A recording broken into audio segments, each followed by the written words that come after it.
Hello everyone, Yasin here. Welcome to my channel, and today we are going to talk about how I mixed this.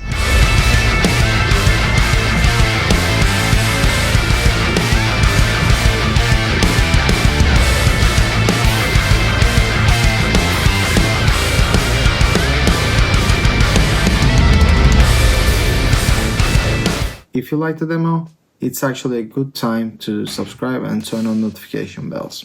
Before starting the mixing process and talk about all the details, I want to give you a little bit of intention because it's really important about the demo and the mixing and so on.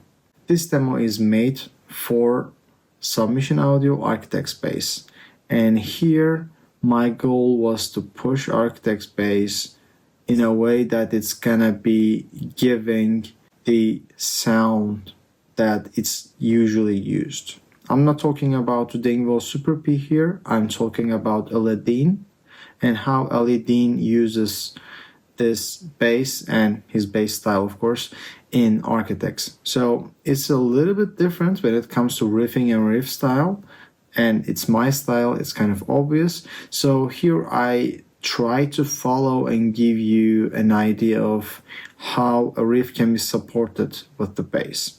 We are not gonna go into the detail of the bass MIDI, but if you want, you can check my previous video. It's gonna be on the screen.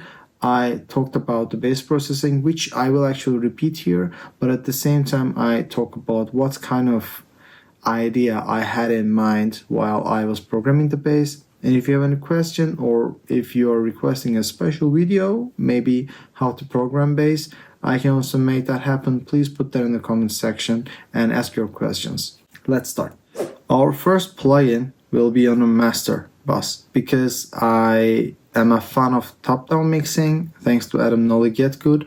And what I want to do is start with the master bus, then go to the mix bus, and after that talk about a little bit of the instrument bus, why it is empty in the processing and normally what is there. And after that I will go individual instruments and I will talk about them.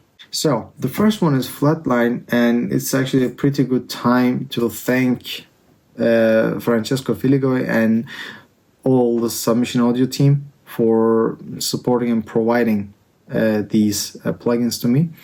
Flatline 2 is my new maximizer limiter. I'm still in the experimentation of using this one. Usually I was using ozone limiter, but this is my kind of first official experimentation that I did in a project. And I use the hybrid mode here. It is utilizing clipping and limiting, and I chose these parameters and these levels just based on what I'm hearing and if I am happy with or not happy with it. Usually I don't go for a too loud track or whatever. It was never my intention. I am always around -11, and depending on the track I go a little bit more dynamic and close to the -14, but most of the times I go for -11, -10, but I don't actually pass that. But this one is -9.37, which I didn't expect to achieve. I'm happy with the sound and everything. I'm happy with the loudness, so I kept it here. And one small detail that usually I forget but I want to remind you is if you have oversampling in the mixing, it can be Flatline 2, it can be, I think one of the SSL compressors that I use had one. Just use it. Make it 2x, make it 4x. I think it's good to have it. Same goes for your instrumentation. I use, for example, GetGoodDrums, which I will talk about it in a bit. And usually I always set it to high in the mixing and medium when I was tracking. So I don't want them to drain too much CPU and memory when it comes to tracking. That's why. That's a small detail. It's actually not related to the overall sound, but it helps a lot. And I just want to mention that. So Flatline is the only plugin that I'm not going to disable and enable while showing it. Actually, I can just do it, but it's not going to help you too much because it affects the loudness so much that you are actually losing the detail. You are losing how much it is ducking and gain reducing. So for that reason, I just want you to bear that in mind. I'm just gonna play it a couple of seconds and hopefully you will understand that it's not gonna help too much to you. So let's actually do it now.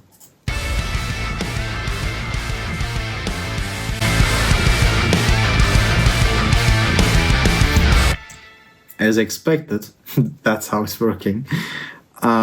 But it's helping a lot. Everything is much more punchier, and I really like how it sounds, especially with this one. So this will be probably my go-to for a long time. Is Soothe 2. This is a preset. This is no surprise. I love Soothe so much. It is everywhere in the project. It is everywhere in my project. And this plugin is balanced to the Grammy Awards. It's in the master presets, and I like it because it has this subtle smoothing on the harshness, and most of the times I don't even hear it, but while working one of my demos I actually heard a difference and I said, okay, I'm gonna keep this forever. So this is something like move that I do it without even thinking. So that is my honest explanation for you. The next one is virtual tape machines. I love it digital, and right now virtual tape machines helping me a lot to bring the analog saturation.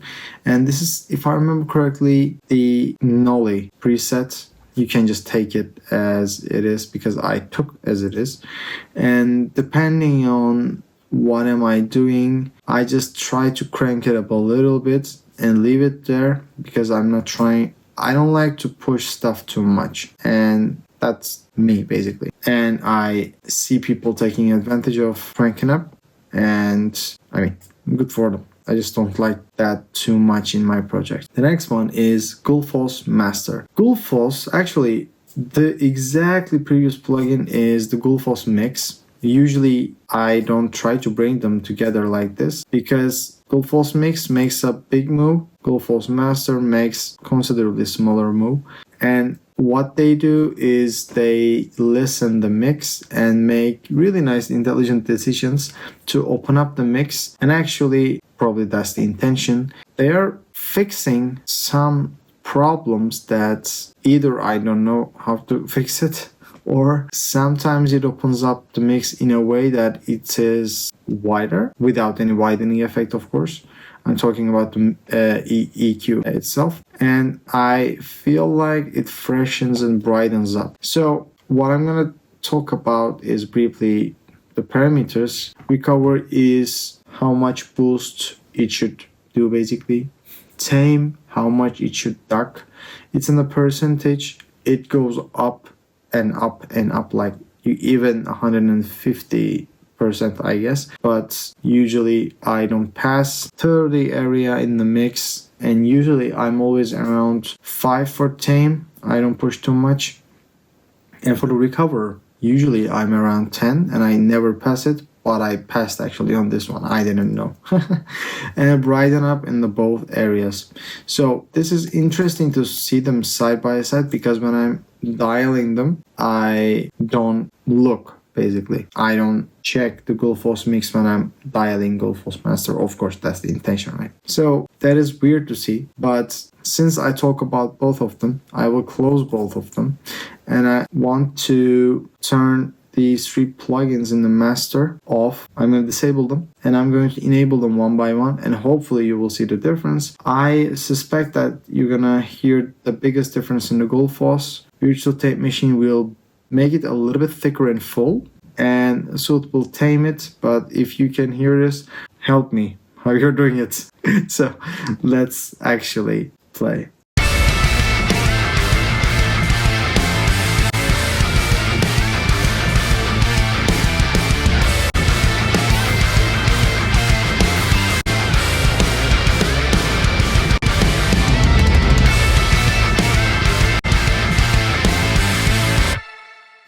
Actually, after the joke, I heard the difference in the soothe. It actually brought some of the bass, probably something was masking it a little, and I heard it a little bit cleaner. The Gullfoss made a huge difference, especially when I brighten up. I think it got the lead guitars a little bit up, and that was pretty cool to hear. I think the same goes for the overheads. I like that. So the next one is the mix bus. We have, again, not many surprises here, and my usual mix and master bus is a little bit more processing heavy. For example, I have Saturn with 3 to 5%. I'm trying to add some saturation, especially on highs, and Gullfoss comes all after that. And after that I put the soothe, and after that putting either ozone if I'm using it, and if I don't use that, since I have it as a final limiter, I put the flatline. So I have a certain list of plugins that I know and I like using, and after that what I tell to myself most of the time, okay, it is a demo, let's do some experimentation. If it's a song, I usually kind of close myself because I want to have the best sound possible for that particular song. And even though experimentation is pretty good, don't get me wrong, I just want to keep everything clean, and every plugin I should understand what it's doing and what is its limitation, what is its advantage or disadvantage. Without knowing that, I usually don't put it. So that's the main idea. So that's why I try to make it as lightweight as possible for these demos, and you will actually understand why am I doing this in the drums. So the next step, we already talked about the Gullfoss mix. Gray and red compressors, these are again nollie settings, and the goal is to have a snare tame on the gray. You're gonna push it down, make it a little bit thicker and close to the song. And after that, red compressor is actually gluing both snare and kick, and it's also affecting the overall sound and making it a little bit more glued in. So this is like the final compression that I allow, except the mastering plugins. And I think learning these and using these was the best move for me. And since then, I never leave it out. There's also a nollie magic, but it is moved to somewhere else, which I will talk about in a bit. Let's hear it. And I already said that this is 4 dB reduction I'm searching for, and this is 1 dB reduction I'm searching for. If I didn't tell, now you know. What I'm going to do is, that's the order, like this. And let's close this, and I'm going to enable them one by one.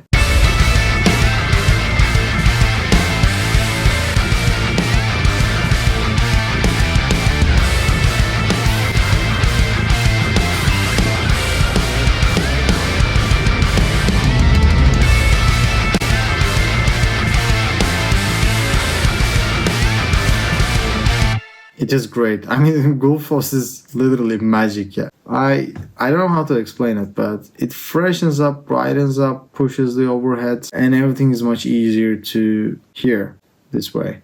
And for the red, especially, I think you saw the difference. Let me don't touch the Gullfoss and actually disable it, because it's intelligently working on the whole spectrum. So I don't want Gullfoss to fix anything here. So I'm going to disable and enable the red here.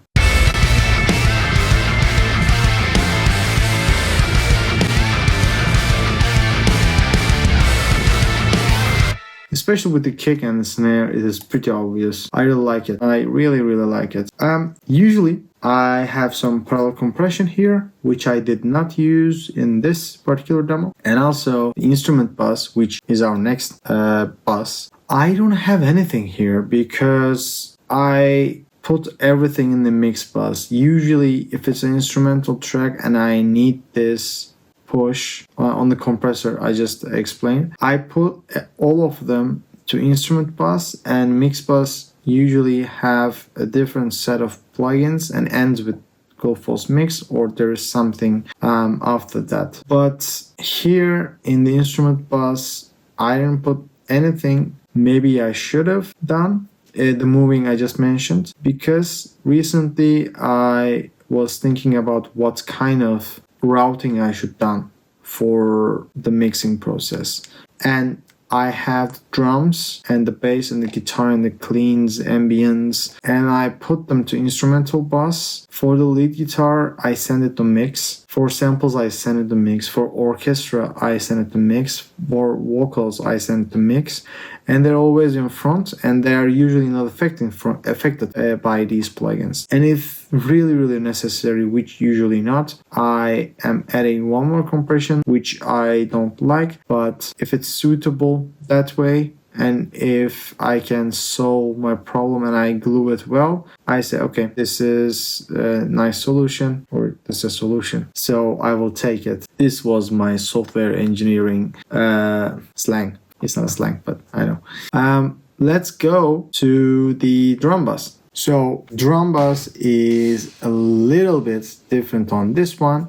You can actually understand that by the name, because the name is GGDP5, but I'm not using GGDP5. So what I did for this, I have the songwriting template that I start, and since the demo is an architect's demo, I said to myself the suitable drums are always should be one kit wonder architects, especially for this one, because it's ArchitectsBass, so why not match it with one kit wonder architects, right? And I did the routing as the same way I did with the rest. REST meaning other GGD plugins. And of course, since one kit wonder is not providing snare top, snare bottom when it comes to, you can you can change the mix here. It is possible, and it's actually pretty powerful, so you can get a different kit. I'm not gonna say different drum mix by using these. But what we have and what I want here is just do the whole processing and leveling outside, because I usually forget what I changed in the plugin. So for that reason, I routed them exactly as I did. So snare bottom is not receiving anything, so everything sent to snare top. So please don't think about the naming here. When I say snare, it will be one kit wonder architect's snare. That's all. There's no top processing, bottom processing, and so on. So that being said, it's a pretty empty, unprocessed drum kit, because it is already processed by one of the best engineers. I don't know, GetGood. Yeah, if you're watching, which I very in doubt, so thank you for making this happen. I will show you the virtual mix rack, which is another Nolly magic. We have so many Nollys mentioned here. They're the same person. And this instrumental bus magic is actually not instrumental bus magic anymore. It is moved to drum bus because Nolly sound says that it sounds better, and I took it personally and I modded myself as well. And it sounds pretty good. I also put the parallel compression here, which already exists, which already kind of clicked by me in the contact, but I pushed a little bit more. And let me actually check if I did some extra work here. Okay, there are some gain plugins for matching the level of the template. So besides that, I didn't push the snare at all. That is good to know. So I can just enable and disable this, and you will understand what it is providing. So I'm going to close this, and I will play it, and after that I will enable this, and I'm showing everything in the whole mix. This is the way I do, and this is the way I try to mix. It's not always possible, especially when you're working on the drum mix. You will focus on the drums, and after the drum mix is done, you will use gray and red and check the mix, and continue with the other instruments like bass and clean guitars and so on. And I just wanted to do all the demonstrations here in the mix. So usually if it's not bringing anything valuable, there is no reason to add that, right? Otherwise it will be just a waste of CPU without any contribution to the mix. So for that reason, I have this idea in mind, and this is how I usually work. And let's play.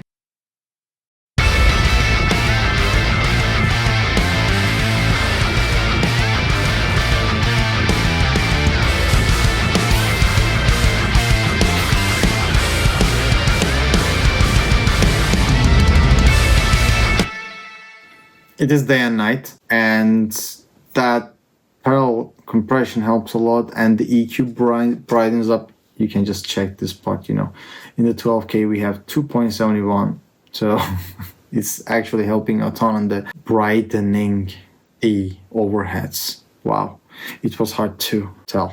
My English is fading away. So with the parallel compression, one more detail. I mean, it's already a knowledge thing, but I still want to mention and repeat the message. My goal is to see 10 to 12 reduction for the snare. That is the goal. That being said, I will close this and I will continue with very small amount of processing exists. So the first one, and maybe almost the only one, is the kick. So for the kick, I pushed it a little bit around 3K. I added some fresh air, but the amount is pretty small. This is a great plugin, by the way. If you don't have it, download it. It's free. It's free. Just download it, and it helps a lot. And I always use this. I started using this after hearing the first time Monuments in Stasis drum mix, and after that, I wanted to recreate it basically.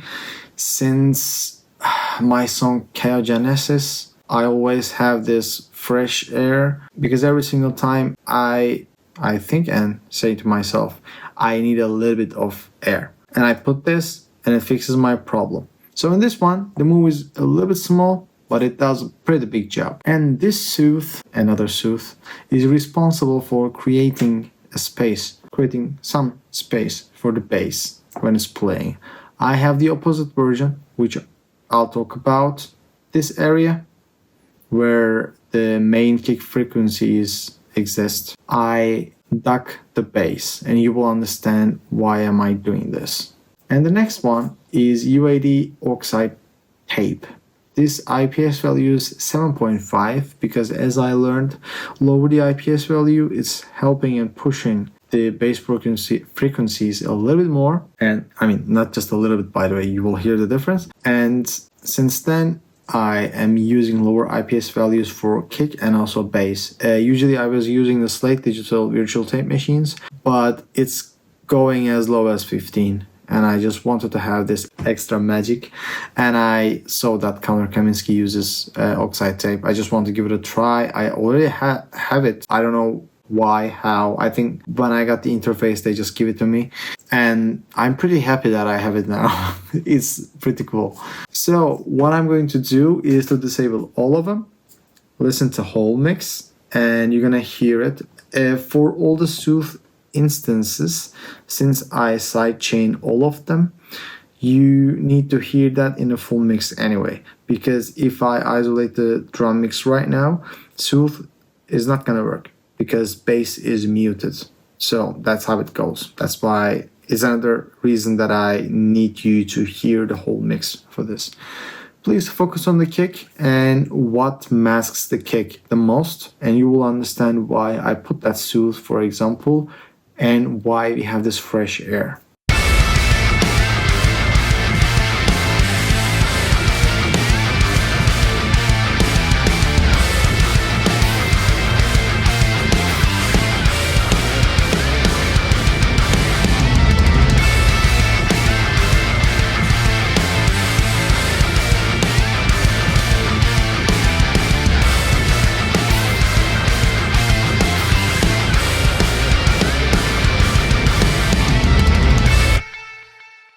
To me, it sounds great. To me, it is pretty cool to hear how oxide tape is reacting and pushing the lows a little bit more. Without it, I feel like it's still okay, but it is giving a little bit more fullness in body. Maybe body is not the right word here, but fullness to the kick. And with the soothe, hopefully you realize that how bass became a little bit more full. Again, the same word I know, but they're clashing. And usually when I put the soothe, especially for the bass, which we'll come to that in a couple of seconds, it is opening up the kick so much. So yeah. The next one is the overheads. This is the only processing I did besides kick, and it is only doing some carving for the guitar. Whenever I have the attacks and the transients, in a very selective way.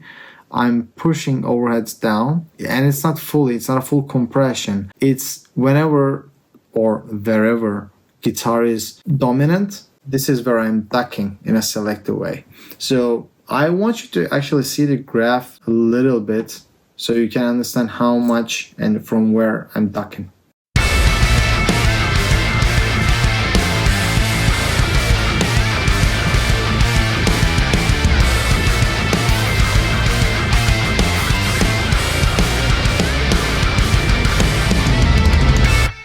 What I hear, that overheads are tamed and guitar is a little bit more, I'm not gonna say harsh, but it has more attack, more bite.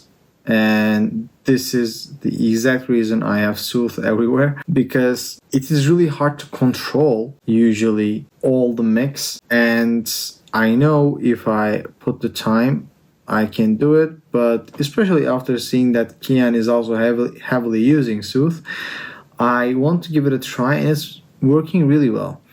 And since it's a complete the mixed drums, it is helping me a ton to do the last moves either through sidechain compression, sidechain multiband compression, or finally using Sooth. Sooth is helping a lot here. That's all I can say.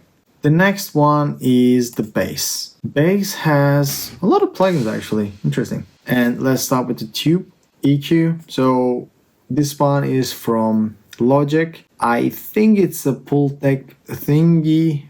I heard about Pultec a lot. I know a little, but I'm not gonna talk too much because I never seen an analog gear with my own eyes. Probably I'm exaggerating, but studio-wise, I think that might be true. And for that reason, usually what I'm trying to do is to do some experiments with the demos, and I just want to use a vintage tube EQ instead of actually using something like Pro Q, Infinity EQ or something, because in there I have more control. And as I understand, especially from the analog gear or older gear fanatics, that there's certain character and color. These are actually the words, and they are using color a little bit more. Since these gears are set with certain frequencies and you are changing those frequencies, you are unable to push, like, instead of 800, I want to push 850.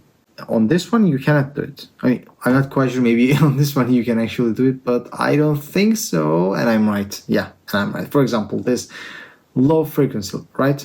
Usually, if I remember correctly, it is, I don't know, it's possible, but probably high frequency in the Pultec gear is not as detailed as this one. So what I'm trying to say here, if I want to have 10K and the original gear does not have that, I am using something that is not fully emulating, or fully emulating but also providing me a little bit more than what gear is providing.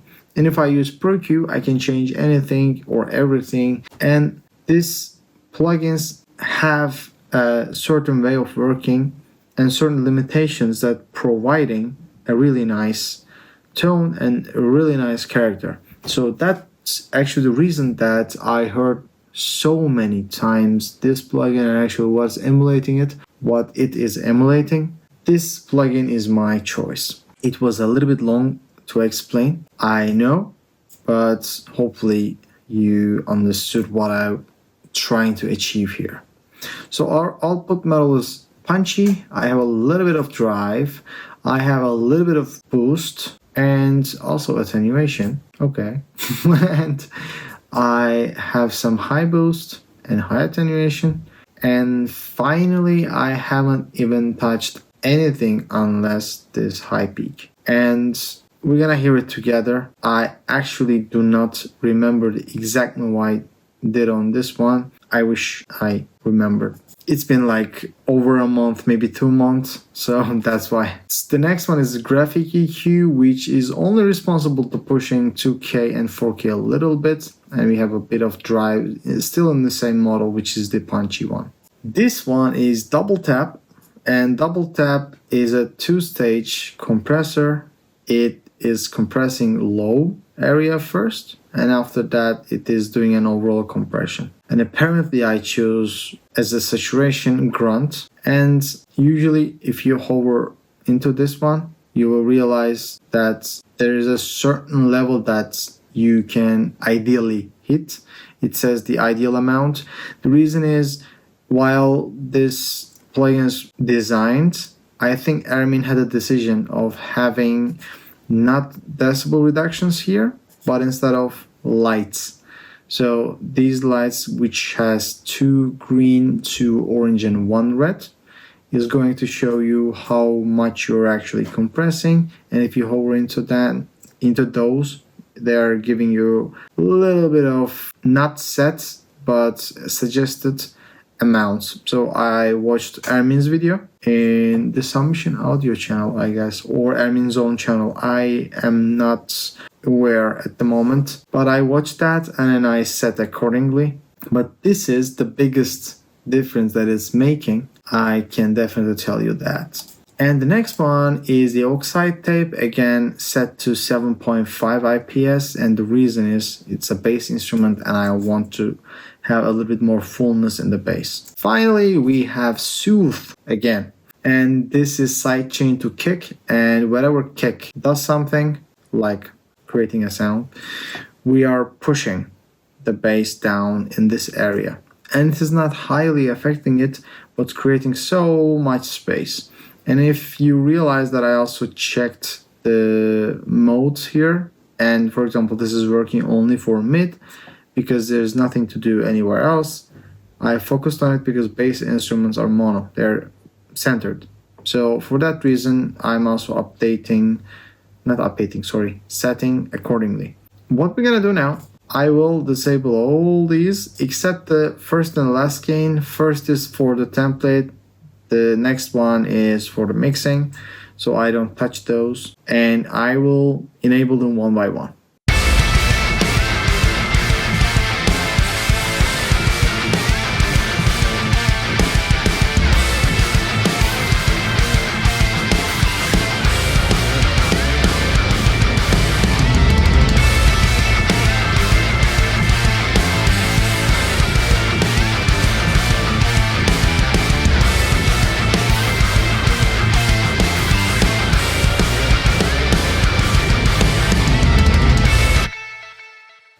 Especially Soothe creates a big space, and kick just hits it. It makes everything tighter. I really like this. That was bass, and of course I forgot to talk about the bass itself, which is, I don't know what it is. You tell me.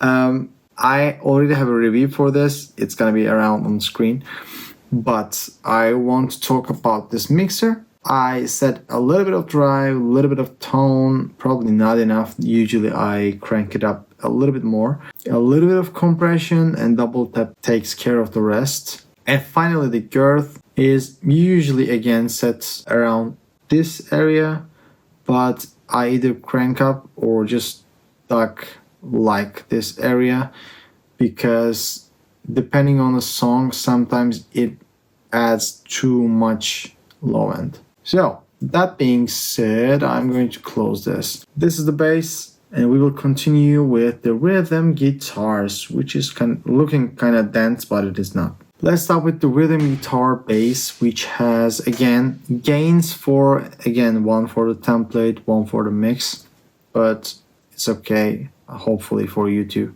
We have a Pro MB as the first plugin because I have a lot of mutes that I need to control, and I mute them this way. Sorry, not mute them, sorry, I tame them this way. This is a very well-known technique. It is helping a lot to push your overall low end coming from the mute technique down, and it levels it to the guitar's own level. The next one is actually a preset, but I think I changed it a little because it usually does not have the custom series equalizer. And how I work with this, presets and Slate Digital is pretty simple. I trust the preset, I don't trust the setting. And I'm doing it because I know the people behind these products, they know what to do and how to do it, but the settings they're using are not matching to mine. So if they're saying that this is the compressor that needs to be used for electric guitar, I say, okay, this is a demo, I'm not going to be too experimental with this, and I will use this compressor. I'm saying, okay, then FG401. But I set it to myself, and I changed the attack a little, I changed the release a little. On this one, I think I didn't change the values, but I just want to talk about that because when you see it, okay, it's a preset of what this guy did actually. This is completely optimizing my time and the sound for the demo. Let's close this. I open the exact same one. The next one is Nolly's preset on Soothe. This is to destroy harshness, and at the same time, if you don't push it too much, it is also pretty helpful to fix, even though not fully, your notches. So I just want to tell you that. So I'm not quite sure if I show it with these 3 plugins. I think it's a good idea. Let's disable these and enable one by one. And since this is the main riff, it has a lot of muting, so hopefully this will give you all the details you need to hear.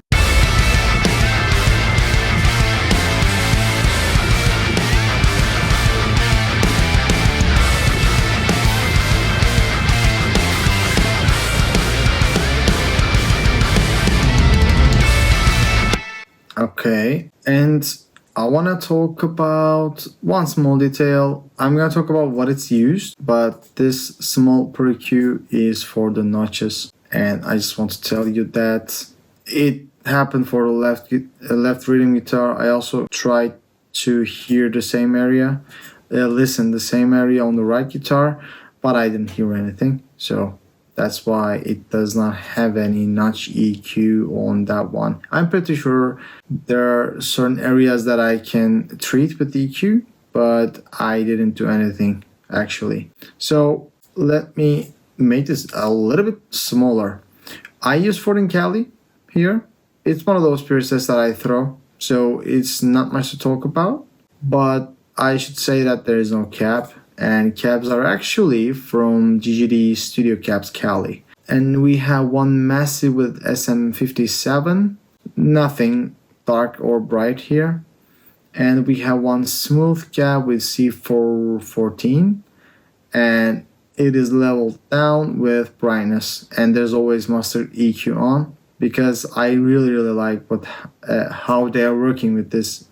On individual cabs, they're doing the master EQ, and I think it is really well. I'm closing it, and after that, it's exactly the same with all the other guitars, but I think I should talk about this one.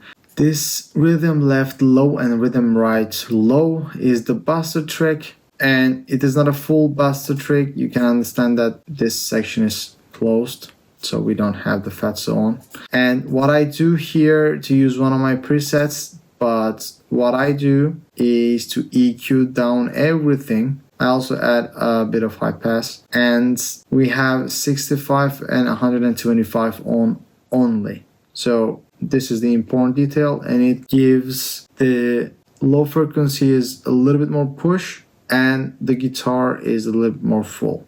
That is the whole idea, and I really like how this is working. Anything huge, kicking ass kind of context, I use this almost all the time. And as itself, low guitars only have gain, so I pushed it a little, as you can see. So we have support guitars. It is different than the rhythm guitars, I think. So we have support guitars, and support guitars have the Soothe, and it is to create space for the rhythm guitars. That is how I used it. I sidechained it and created space for it. And we don't have the same move for rhythm guitars, but I usually do it like that, 2 ways. And I focus on the main riffing area. I'm sorry for using that word, but usually my supporting guitars are having a little bit more high frequency context. I play the high frets, plus I saturated the hell out of them, And for that reason, I have a lot of push around. Even EQ suggests that this area, I usually have it more, but this is a different case because it's a Fatso octaver. That's why. Let's start with this one actually. If you wanna hear it, it sounds like this.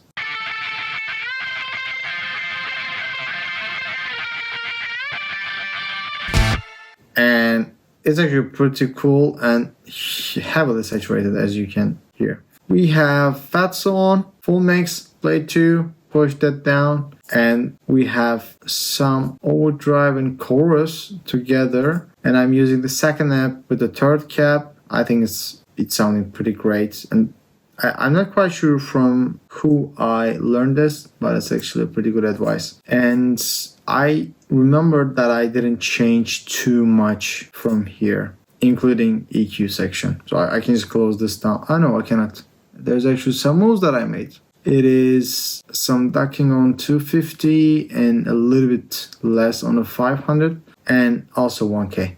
And I pushed the rest a little bit. It is the tone itself. And I use this Logic stereo spread. It is helping a lot because for certain frequencies, it changes the polarity. Oh, sorry. The polarity is not the right word probably. But let's say it's the panning. Still the wrong word. Probably there is a word in between for this. But for certain frequencies, it's more on the left side. And for certain frequencies, it's more on the right side. So when I do this, usually of course, it's a spread, right? Yeah, I'm spreading the tone a lot and it's helping a lot. But I'm not using this all the time. Because even though I can see, I cannot fully assess the effect. So if I hear and if it's good, I normally and usually leave it, but I'm not using this for all the instruments. I just want to tell you that it's a pretty nice plugin, but it's not always giving the effect that I need. Next one is the EQ, a wild EQ that I made. I'm saying wild because it's like Ackle would do such a thing, I should say. And the next one is a vintage opto compressor, and I have almost 3.9 it's 4:1 ratio basically. I don't know why I set it to 3.9. And we have 0.5 makeup. Fast attack. It's not so fast, but it's still faster. And since this is the opto compressor, it's a little bit slower compared to the other ones, so that's what you need to know maybe. And we have the auto release, so I let it to that work.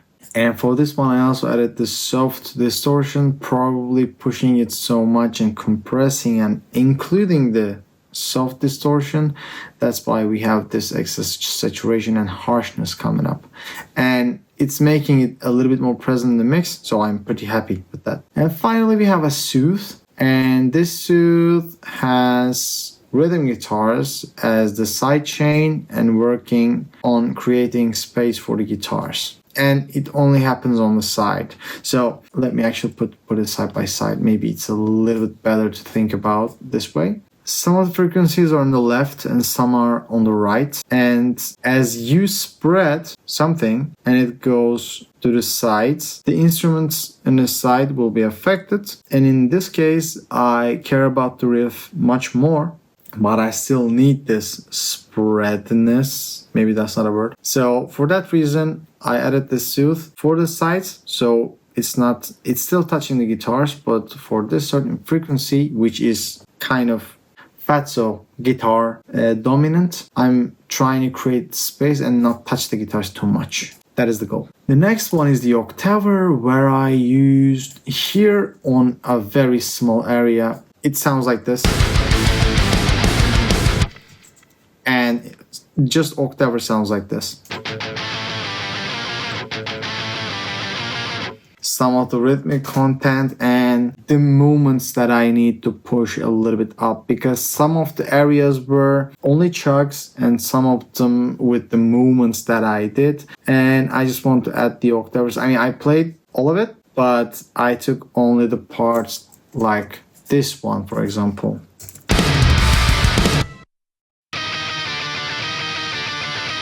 and this part was pretty nice to put it because it's pushing a little bit more and I think making it a little bit more original and vibey. This octaver has a compression and octaver from Pliny. Recently, I also, since I'm pretty thankful and grateful that I have a lot of Neural DSP plugins, I am also using them and trying this archetype Frankenstein kind of vibe. I'm using a pedal from one of them, using the first amp from one of them, feeding to another cap from another plugin. So it helps a ton, and I'm pretty interested with what kind of sounds I can achieve by doing that. The next one is again GGD Studio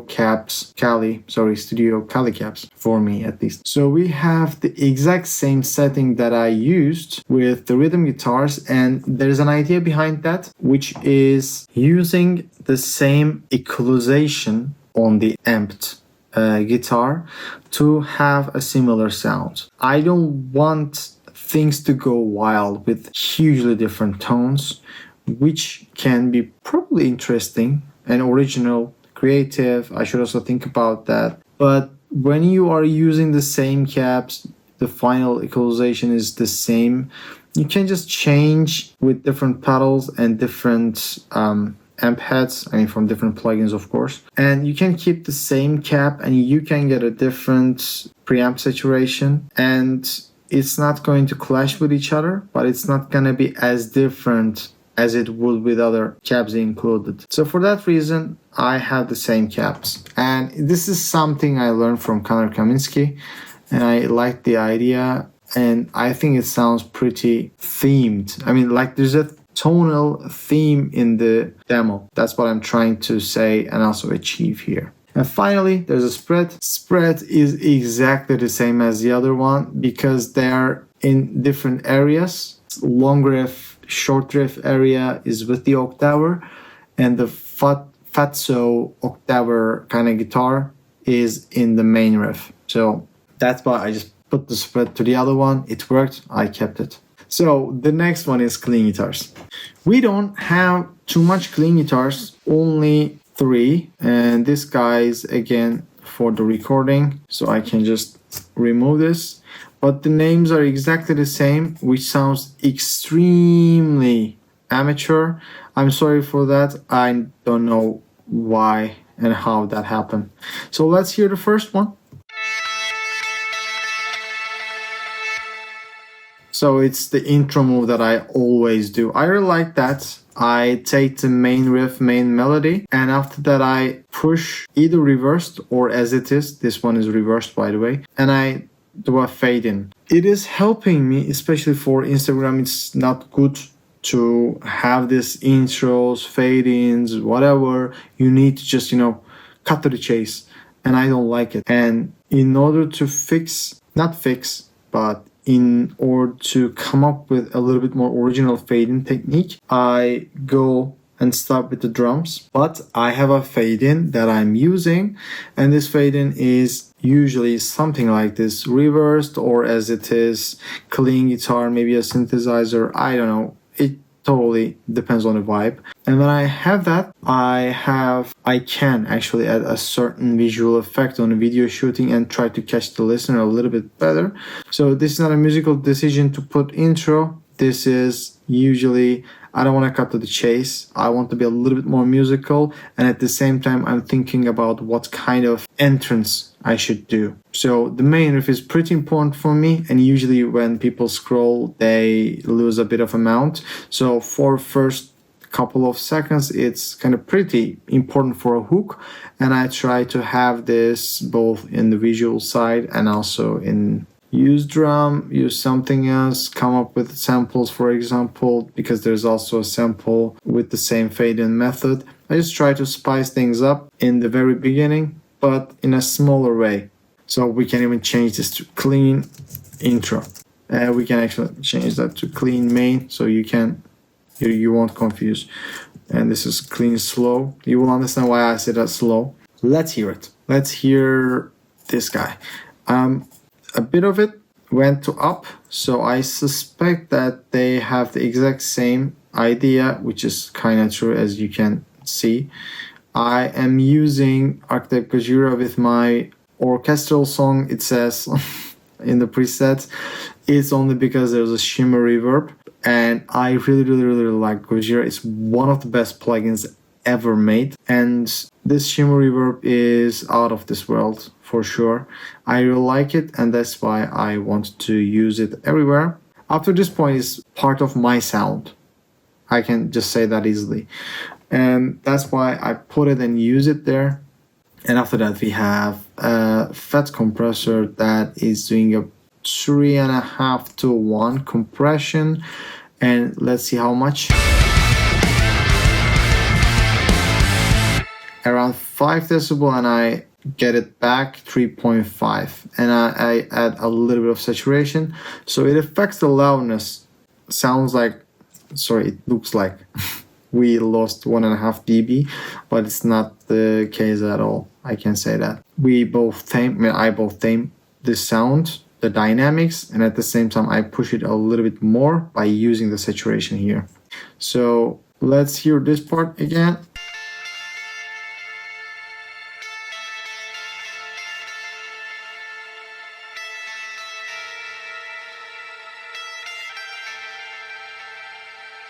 So it's a pretty dark melody, I should say. I mean, it's not so dark, but the vibe that it's giving, I think I really like this. I have this duality idea when it comes to making songs, creating riffs, and underlying there's this ambient melody that is kind of sad in emotion, but the riff itself kicking. So I feel like, and I hope you also felt the same way, that it's coming, an anger coming from sadness. This is the idea of my songwriting and tonal choices and whatever I'm putting and pushing here. So that's why usually I have this huge ambient, either shimmered or highly saturated guitars, where I try to bring the main theme, main melody, and the tension. That being said, let's hear the slow one.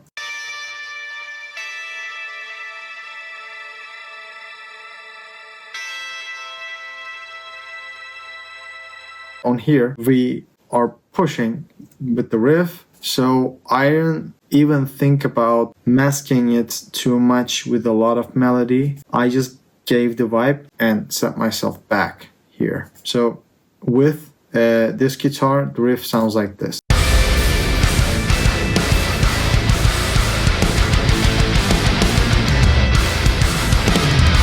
It's a pretty small thing. And it's always down there, it's kind of buried under there. So I really like those stuff a lot. So this is the processing done. It's not the biggest thing, and I actually didn't talk about the clean bass. So let's do it. I start a little bit reversed because the name of the tracks were a little bit weird. So I think I needed to explain that a little bit. So the first one is a lot of EQ, which provides some high pass, a big high pass, because I want to get rid of all the lows and low mids. I don't want to mask guitars at all.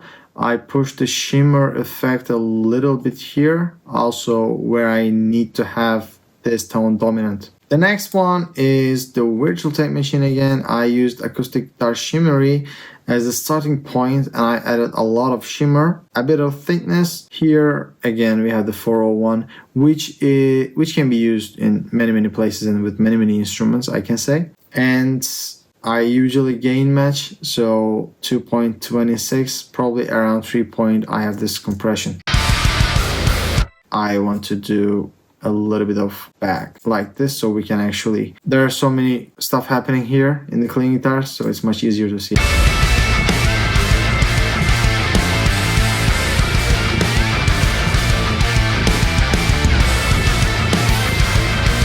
So it's actually happening on the intro only. Pretty interesting. So the next one is adding and stacking some EQs, which I did heavily here, and probably this was unnecessary. Probably I added the EQ and forgot resetting this one, because if you can see what happened here, we already not passing anything after this point.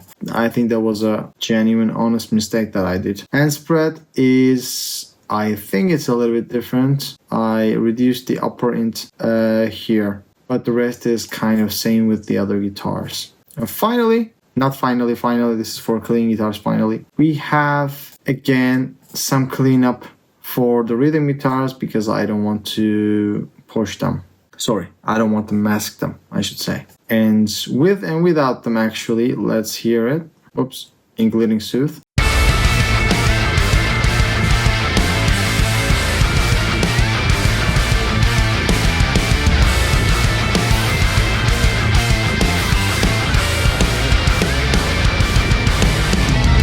Spread does the biggest job here because I don't want to focus the area, and there's already, maybe I should actually show that to you. The engage delay is ping pong, so there's already some sort of stereo effect going on, but I spread it a little bit more and I can hear it actually throughout the song and in my surroundings, I should say. Maybe that's the right word to say.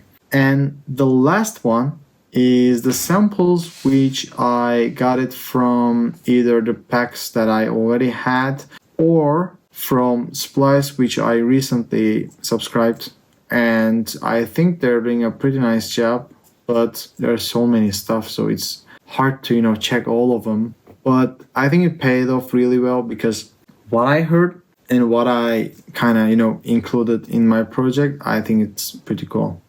There's some EQ moves happening here. I just pushing and taming and cutting a lot. But at the same time, I think overall they're not a big work that I did here. So let's hear the impacts together in a solo.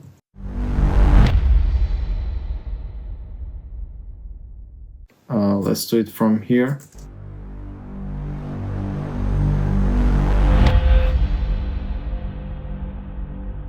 And in the outro section, we have a little bigger sample stack.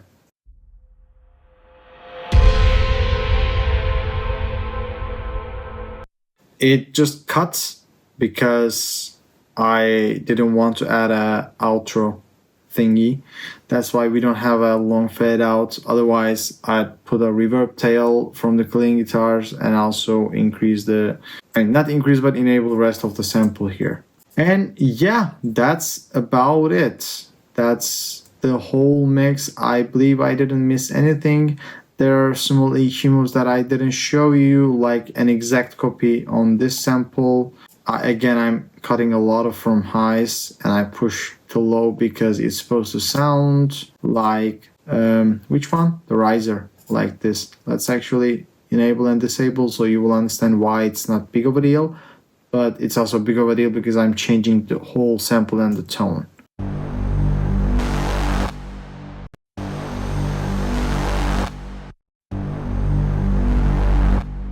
So I'm smoothing out because that distortion, that glitchy distortion, it sounds a little bit unnecessary. It's like reducing the sample rate heavily. That kind of distortion. I don't remember, it was Bit Crusher kind of effect. I'm not fully remembering that. But those EQ moves are totally depending on the situation. And usually it's not something that a person can teach you. You put the EQ, you put the compression, you feel a need, and you try to use the plugins that you know the best to tame either the sound or the sample or the instrument tonally, or you are trying to glue that in the mix. And here it was too harsh, and I wanted to smoothen it, and I think it worked pretty well, at least for me. So yeah, that's the mixing for Submission Audio ArchitectsBass demo. If you like the mixing rundown, please consider subscribing and turn the notification bell on. This is not the only video format that I have. I have my own songs. I'm a solo artist, bedroom or living room producer, and I'm mostly focused on the modern metal, djenty stuff. I have a lot of covers and also my own music, and I'm also pushing some demos for either really nice people and companies like Submission Audio in this case, or I just want to play something and create a demo and share it with you. And alongside, I am doing my best to give you the process behind so you can understand there is no magic except all these presets. If you have any questions, please put them in the comment section.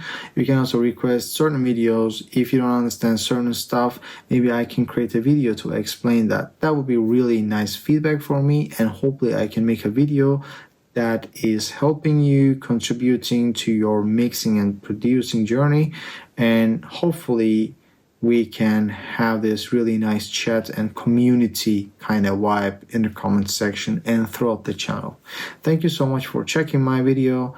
I am putting some videos here so you can check them out as well, and see you on the next one.